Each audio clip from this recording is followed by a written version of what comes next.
Let me start today class. Chapter 4. Okay. हम chapter 4 में division पढ़ रहे थे. ठीक है. कल हमने क्या डिस्कस किया था? What we discussed yesterday? Division facts. Okay. तो कौन जानते हैं डिवीजन फैक्ट्स के बारे में? कौन बताना चाहे? Now let we start today class exercise 13.1. Okay, sorry 4.1. Exercise 4.1 के बारे में हम डिस्कस करेंगे. Question number 2. क्वेश्चन नंबर 1 में किसी को तो कोई प्रॉब्लम नहीं है? मैम ने पता है वो एक्सरसाइज 4.1 का एक क्वेश्चन कराया, मैंने तो कल दोनों ही उतार लिए. हेलो, ये कौन बोल रहा है? व्हाट इज योर नेम बेटा? आप जो भी बातें करते हैं म्यूट करके करिए ना. और ये भविष्य बीच बीच में कुछ भी बनाओ मत. क्या है, क्लास अटेंड हो रही है? यहाँ पे पटाखे छुड़ाने के लिए बैठे हो? कभी फेस बना रहे हो, कभी क्या कर रहे हो? कहाँ है आपकी बुक और नोटबुक?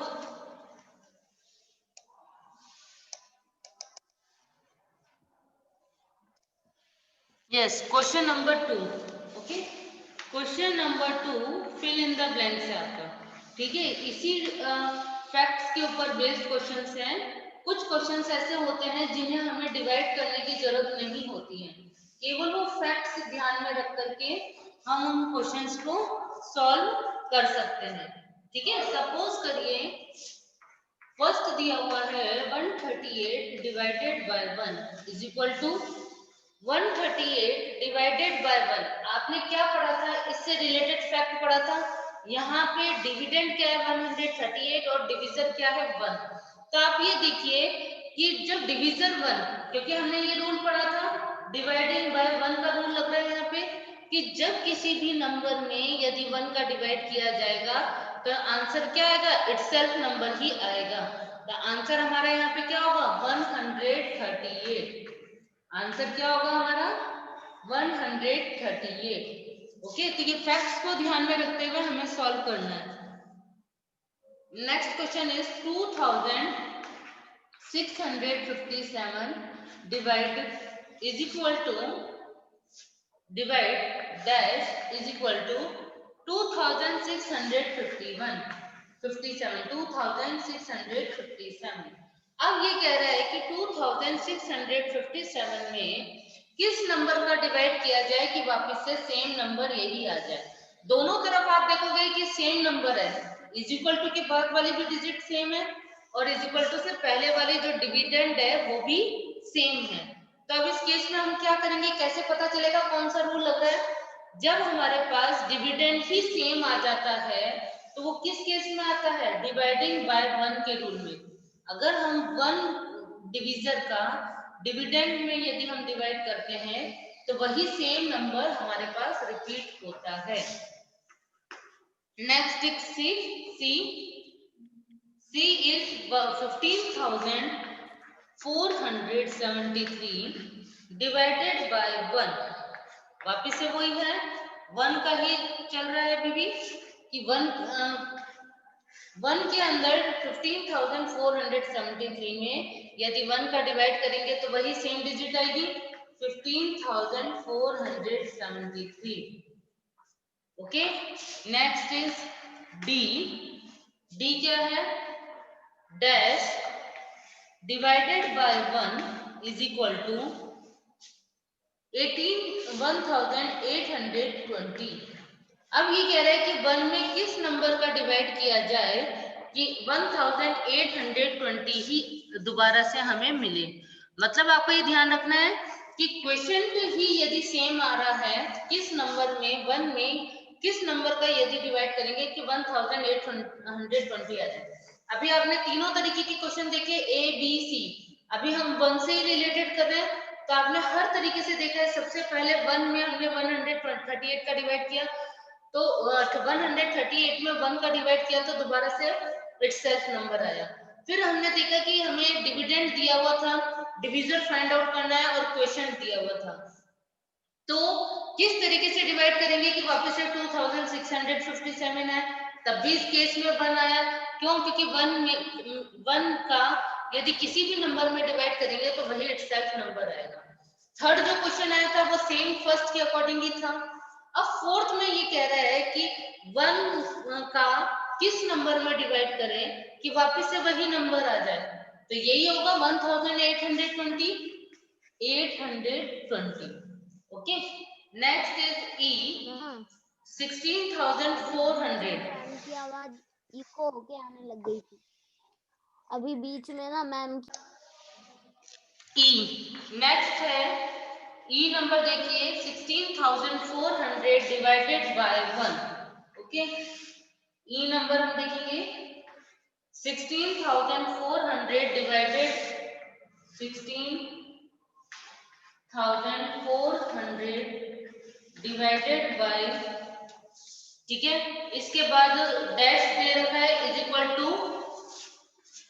यहाँ पे डैश है और इज इक्वल टू में वापस से 16,400 दे रखा है, वही सेम डिजिट आ गई।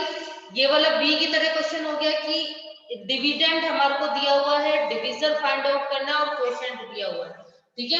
जब डिविडेंड और क्वोशिएंट सेम हो जाता है तो उस केस में किससे डिवाइड होगा, ये 1 से ही डिवाइड होगा। ओके, नेक्स्ट देखिए एफ नंबर,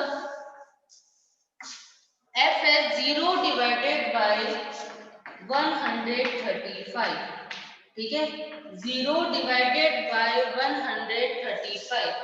तो 0 में आपने ये रूल पढ़ा था अभी हमने, डिवाइडिंग 0 बाय अ नंबर, ठीक है। इसका क्या रूल है कि जब किसी 0 में किसी नंबर का डिवाइड किया जाएगा तो वो नंबर हमें क्या मिलेगा, क्वोशिएंट में 0 ही मिलेगा, ठीक है। 0 में किसी भी नंबर का यदि हम डिवाइड करते हैं तो आंसर हमारे पास क्या आता है, 0 ही आता है। ओके, नेक्स्ट जी, जी में 38,712 divided by dash is equal to 1। अब ये कह रहा है कि हमारे को डिविडेंड दिया हुआ है, डिवीजन फाइंड आउट करना है और क्वोशिएंट में क्या दिया हुआ है, 1 दिया हुआ है। क्वोशिएंट में 1 दिया हुआ है तो इसका मतलब क्या हो गया कि आप डिविडेंड में किस नंबर का डिवाइड करोगे तो क्वोशिएंट 1 आएगा। तो हमने ये पढ़ा था जब डिविडेंड और डिवीजन दोनों सेम होंगे तो उस कंडीशन में हमारे पास क्वोशिएंट क्या आएगा, 1 आएगा। उस कंडीशन में हमारे पास क्वेश्चन क्या आएगा, 1 आएगा, ठीक है। तो वापस से रिपीट क्या हो जाएगी value, 38,712। Okay, next is H, H में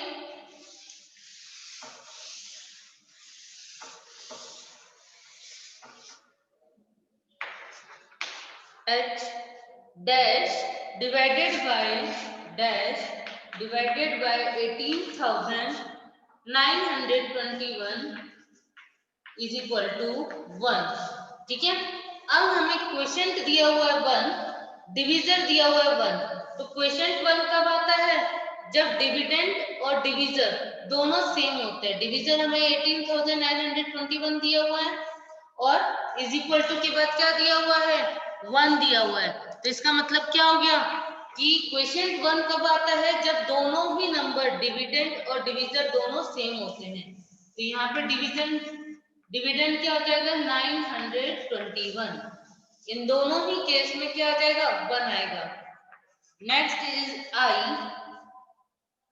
12,345 divided by 12,345 is equal to dash. जब डिवीजर और डिविडेंड दोनों ही सेम होते हैं तो आपको पता है इटसेल्फ नंबर से डिवाइड हो रहे हैं, इटसेल्फ नंबर से डिवाइड होने के बाद आंसर क्या आएगा हमारे पास, क्वेश्चन 1 ही आएगा। And last question J, dash divided by 13 is equal to 0, ठीक है। 0 किस केस में आता है, हमने डिवाइडिंग बाय 0 नंबर पढ़ा था कि जब किसी डिविडेंड 0 होगा और 0 में किसी नंबर का डिवाइड दिया जाएगा तो आंसर हमारे पास क्या आता है, 0। तो यहाँ पे भी क्या आएगा हमारे पास, डिविडेंड क्या हो जाएगा, 0। ओके, तो हमें एक चीज का इसमें स्पेशल ध्यान रखना है। एक तो आपको ये पता होना चाहिए डिवीजन किसे कहते हैं, डिविडेंड क्या होता है, क्वोशिएंट क्या होता है, रिमाइंडर क्या होता है। तो यहाँ पे यही चीज हमें ध्यान रखने की जरूरत है। जब आपको डिविजन डिविडेंड पता चल जाएगा तो आप डिवीजन फैक्ट्स के अकॉर्डिंग आप इसको सॉल्व कर सकते हैं। Okay, so thank you students, हम लोग कल मिलते हैं, ठीक है, दोबारा से नई एक्सरसाइज के संग। और जिसके और भी कोई डाउट